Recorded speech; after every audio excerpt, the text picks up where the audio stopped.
बहुत अच्छी कविता थी, लेकिन मैं आज से साहिब नहीं हूँ, मैं सुभाष हूँ। आज के दिन कविता में साहिब की जगह सुभाष कहते तो अच्छा होता ना। देखो देखो गोपाल का तमाशा देखो, सुभाष ने पहना है कपड़ा हमारी तरह, फिर भी कपड़ा देखो नीचे गिर जाए, सुभाष गिरकर दर्द में कतराए। ये क्या भाई, एक ही बार सुन के उसने कविता भी याद कर ली। गोपाल, इसने तो तेरी तरह दूसरी कविता तैयार कर ली है। नहीं भाई, इतना नहीं कर सकता। मैंने तो सिर्फ गोपाल की कविता सुनकर याद करके बोल दिया। हिंदी मास्टर जी आ रहे हैं, हिंदी मास्टर जी आ रहे हैं।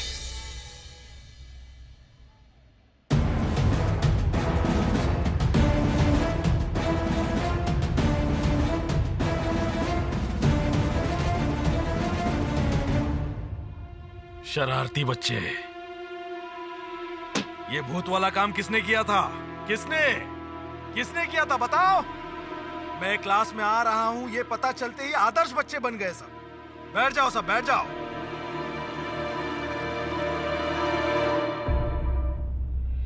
ये रही तुम सबकी दी हुई कॉपी। आहा, कितने मासूम बच्चे हैं सारे, लेकिन चारू की कॉपी पढ़ने से सच में दिल भर जाता है।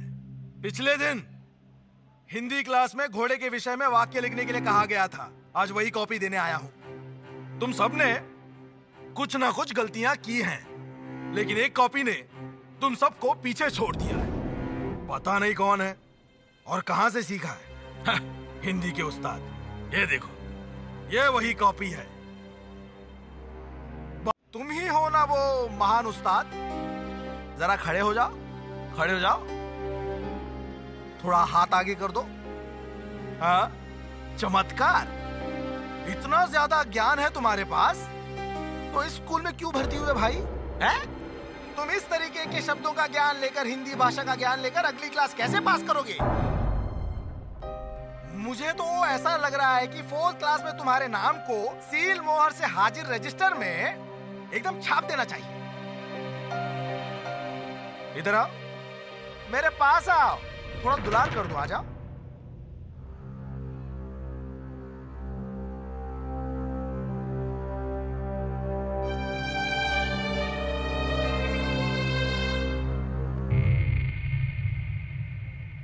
ये कैसी पोशाक है? तुमने इतने बड़े कपड़े क्यों पहने हैं? ये सब क्या है? जी भैया का है। चुप करो मूर्खों के झुंड। और आप उस्ताद जी, तो तुम अपने भैया के कपड़े पहनकर स्कूल क्यों आ गए? जी मेरे पास नहीं है। नहीं है मतलब? ये क्या है? स्कूल को मजाक समझ कर रखा है क्या? मैंने तो कल ही सुना था कि तुम साहब बनकर आए थे, तो आज क्या हो गया? मैंने तय किया है अब से मैं साहबी पोशाक नहीं पहनूंगा। बाप रे बाप, क्यों? साहिबी पोशाक क्यों नहीं पहनोगे बताओ? स्वदेशी पोशाक पहनने के लिए, और इस स्कूल के सभी छात्र भी यही पहनते हैं। एकदम चुप। हिंदी भाषा में ज्ञान लेकर तुम देसी पोशाक पहनकर तुम हिंदुस्तानी बनना चाहते हो? हिंदी कविता में से कोई भी बिना देखे बोल पाओगे? उस वक्त तो मुंह में ताला लग जाएगा। चुप करो मूर्खों के झुंड। स्कूल का नाम डुबाने आए हैं। ए चारो, तू ही बोल दे, रवि जी का लिखा हुआ निर्झोरे स्वप्नभंग बोलो। निर्झोर का सपना टूटा, कवि गुरु रविंद्रनाथ जी। आज इस प्रभात में सूर्य किरण कैसे बनाई जगह मन में, कैसे पहुंची अंधेरे गुफा में, पक्षियों का चहचहाना।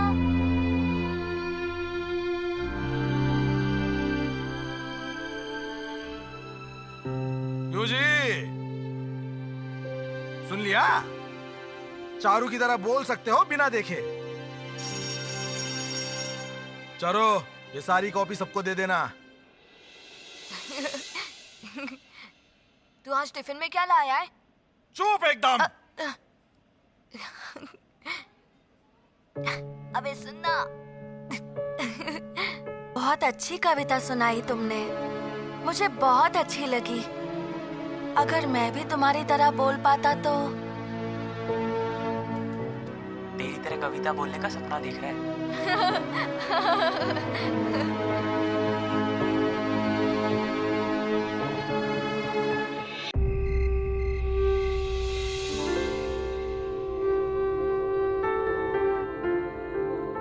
बेटा आओ।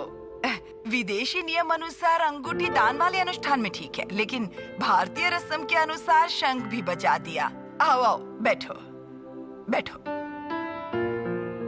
अच्छा ललिता देवी, मनमत तो हमारा दामाद बनने वाला है, तो शंख बजाने में कोई आपत्ति है क्या, बताइए?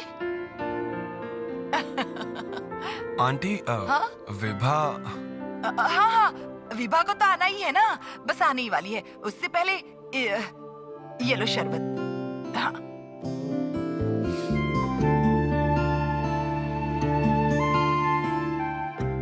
ए अजीत, जरा सुन तो। मुझे तो एक बात समझ में नहीं आ रही है। तेरे दोस्त तो इससे पहले भी काफी बार आ चुके हैं, आज इतना शर्मा क्यों रहे, बता तो।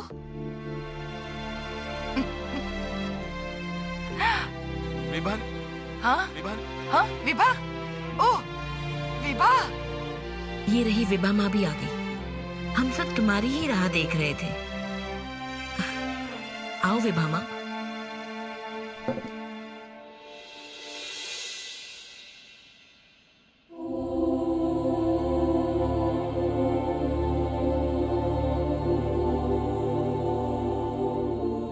प्लीज।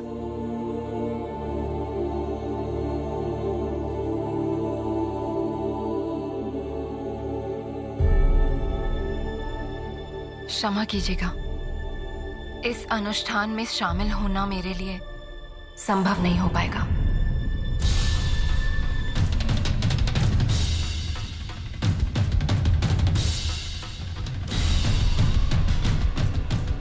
ये शादी मैं नहीं कर सकती हूँ। दरअसल मैं तो एक सीधी सादी भारतीय लड़की हूँ, अपने देश से बहुत ज्यादा प्यार करती हूँ। विदेश में जाकर आपकी तरह विदेशी सोच विचार रख के अपने आप को मना नहीं पाऊंगी।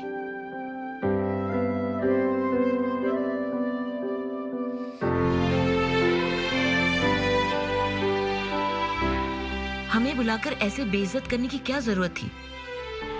मनमत, हम इसी वक्त कोलकाता के लिए निकलने वाले हैं। जाकर गाड़ी ले आओ। नहीं नहीं माँ, शायद कुछ गलतफहमी हो रही है।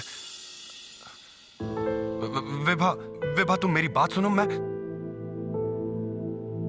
विभा को कुछ देर के लिए अकेले छोड़ दीजिए।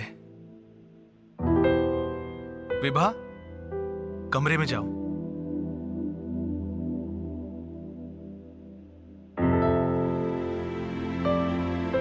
बाबा, आप इनके साथ बात करेंगे या मैं कर लूं?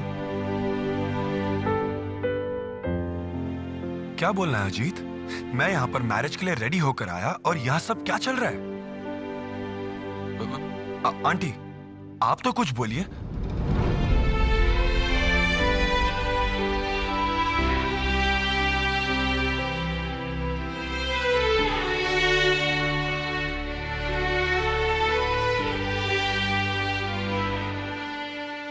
यहाँ का ये बाजार बहुत अच्छा है। वो देखो क्या मिल रहा है। आइए।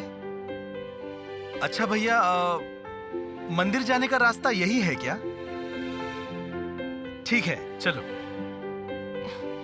कह रही थी मंदिर में किसी और समय चलते हैं ना। तुमने मुझसे वादा किया था तुम मेरे साथ चलोगी। चलो।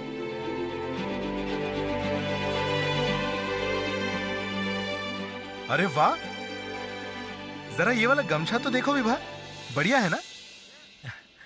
ये देखो, खरीद लो इसे। तुझे तो ऐसे हाथों से बनी चीजें बहुत पसंद है, क्या बोलती हो? अच्छा भैया, ऐसे और गमछे हैं आपके पास? ये वाला गमछा भी ठीक है वैसे। नहीं नहीं, ऐसा कैसे चलेगा? माँ के लिए प्रसाद भी तो ले जाना है। सतीश बाबू, आप सब इस रास्ते से मंदिर की ओर जा रहे हैं शायद। हाँ, बाबा ने कहा मंदिर तक घूम कर आने के लिए। तो फिर अच्छा हुआ, मैं और विभा भी मंदिर की तरफ ही जा रहे हैं। चलिए फिर साथ में चलते हैं। हाँ बिल्कुल चल सकते हैं। क्या कहते हो शरद? आप सबको तो बताना ही भूल गया मैं। आज मनमत के विदेशी नियम अनुसार अंगूठी पहनाने से पहले ही विभा ने खुद से उसके साथ शादी करने से मना कर दिया। मैं आज बहुत खुश हूं।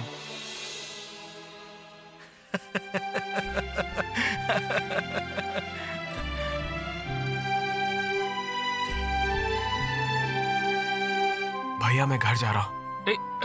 शरद, शरद, शरद,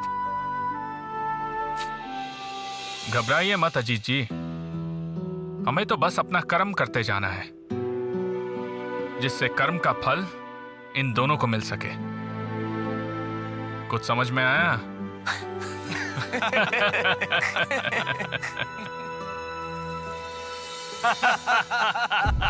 एकदम सही कहा आपने। लीजिए। हाँ, ले रहा हूँ। तो मंदिर के सामने दोनों मिलने वाले हैं, समझे?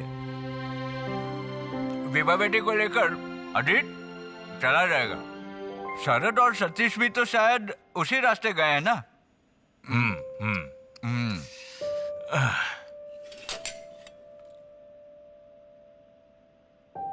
क्या हुआ जानकी जी, रुक क्यों गए? अरे खाइए खाइए। पत्नी ने मना किया होगा शायद। अरे वो तो अभी यहाँ पर नहीं है ना। अरे महाशय, उसके पास दिव्य दृष्टि है। जो भी हो, खैर अक्षय बाबू, उस घटना के बाद भाभी की हालत क्या है? आपने उन्हें समझा दिया है ना? वो एकदम शांत हो गई है। कुछ दिन गुजरने दीजिए, उसके बाद मैं खुद उसे समझाऊंगा। अभी समझाने जाऊंगा तो परिणाम विपरीत आएगा। लेकिन जानकी जी, आपके घर में क्या होगा? वही तो मैं भी सोच रहा हूँ अक्षय बाबू। शरद अपनी माँ के सामने क्या अपनी बात रख पाएगा? नहीं जानकी जी, मेरे हिसाब से आज के किस्से के बाद शरद अपना फैसला जरूर बताएगा। अब विभा बेटी इतनी हिम्मत दिखाएगी, ये तो मैंने सपने में भी नहीं सोचा था। मैं आपको जितना समझ पा रहा हूँ उसके बाद तो और अचंभित हो रहा हूँ। आपको समझ में आ गया कि शरद अपनी माँ के सामने अपनी बात रख देगा, हिम्मत करेगा। वैसे पूरी में अपने बच्चों को लाने की योजना काम कर सकती है। उम्मीद है दूसरी योजना काम करेगी, क्यों? तो फिर आप कटक आकर खुद बात कीजिए, क्यों? लेकिन हाँ अक्षय बाबू, पूरी में जो कुछ भी हुआ है ना, उसके बारे में किसी को भी बताने की जरूरत नहीं है। नहीं, बिल्कुल नहीं। ये सब होने के बाद शरद को उसकी माँ के सामने अपना... कौन है वहाँ?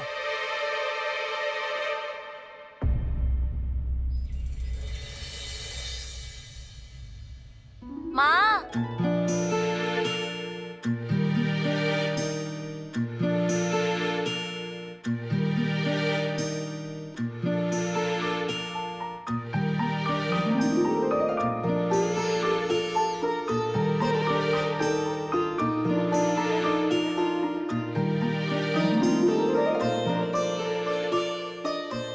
अरे बाप रे, ये कौन है छोटी? हाँ, अपने बेटे को देख रही हैं दीदी? कैसा लग रहा है? बहुत अच्छा लग रहा है। इस नए पोशाक में तो मेरे शुभी बेटे का रूप ही बदल गया। बचपन की तरह इसको काला टीका लगा दे छोटी। पता नहीं क्यों, मुझे तो शर्ट पैंट में ही सुबह अच्छा लगता था। फिर भी ठीक है, आज अपनी साइज के कपड़े तो पहने। लेकिन माँ, बाबा ने अभी तक इसे इन कपड़ों में नहीं देखा है। देखने के बाद क्या होगा वो भी किसी को पता नहीं। माँ जी, साहब लोग पहुंच गए हैं। छोटी, वो अभी आए हैं। अभी तो शुभी को देवर जी के पास मत भेज।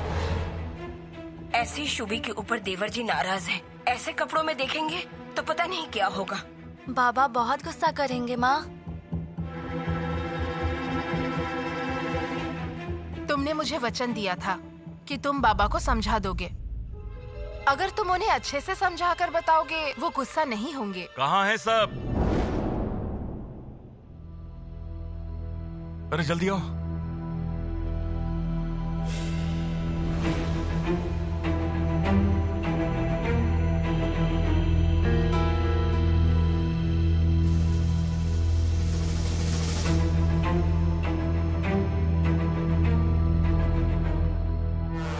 ये सब क्या है? क्या हुआ सुभाष? ये कैसी पोशाक पहनी है तुमने?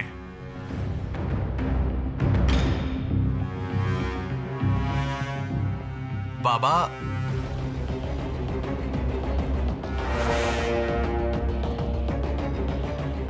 बाबा, उस स्कूल में सब यही पोशाक पहनकर आते हैं। उस स्कूल में ये पोशाक सब पहनते हैं, इसलिए तुम भी ये पहनकर जाओगे? मुझे तो उनमें से एक दिखना है ना बाबा। यही तो हमारी जातीय पोशाक है। देश के लोग तो देश की ही पोशाक पहनेंगे ना। हेडमास्टर जी ने कहा है, इंसान की पोशाक, व्यवहार, ये सब मिलाकर ही तो परिचय बनता है।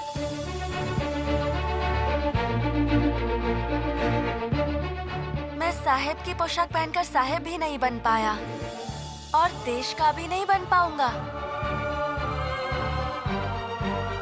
इसलिए मैंने इस पोशाक को चुना है। इससे दोस्त मुझे अपना समझेंगे बाबा। मुझे लगता है अगर तुम क्लास में हर विषय में प्रथम आकर दिखा सको तो वो तुम्हें अपना दोस्त जरूर बनाएंगे। सुनील, सुधीर, इन्होंने भी रावेनशॉ स्कूल में 5th क्लास से प्रवेशिका श्रेणी तक पढ़ाई की। उन्हें तो कभी पोशाक को लेकर कोई परेशानी नहीं हुई, क्योंकि उन्होंने पढ़ाई लिखाई के माध्यम से अपनी योग्यता दिखाई। बाबा, शुभी अगर हर विषय में प्रथम आया तो सारे दोस्त उसे अपनाने में मजबूर हो जाएंगे। लेकिन ये पोशाक पहनकर जब वो स्कूल जाएगा तब सभी शुभी को अपना समझकर उनमें से एक समझने लगेंगे। और सच में उसका कोई दोस्त नहीं है वहां। ऐसे ही अगर बन जाए तो क्या नुकसान है? ये तो अच्छी बात है बाबा। कोई मतलब है इन सब बातों का?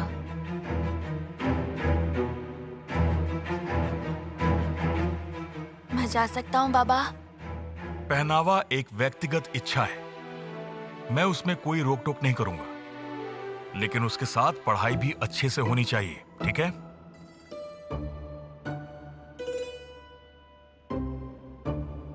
शुभी, मैं चलूं तुझे स्कूल तक छोड़ने? नहीं मजले भैया, मैं अकेले ही जाऊंगा। स्कूल के सभी दोस्त अकेले ही आते हैं। गाड़ी में बैठकर नहीं, पैदल जाऊंगा। चलता हूँ माँ।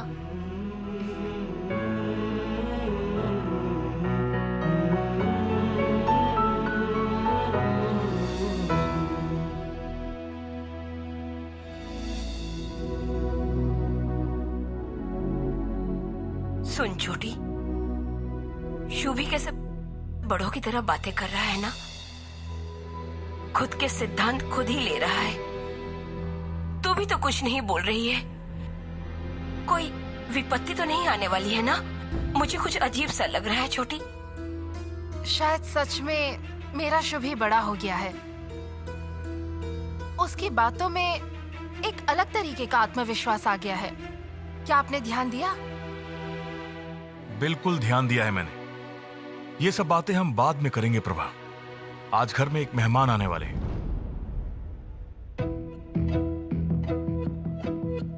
मेहमान? कौन मेहमान? मेरा एक जान पहचान का बहुत ही खास सज्जन व्यक्ति है।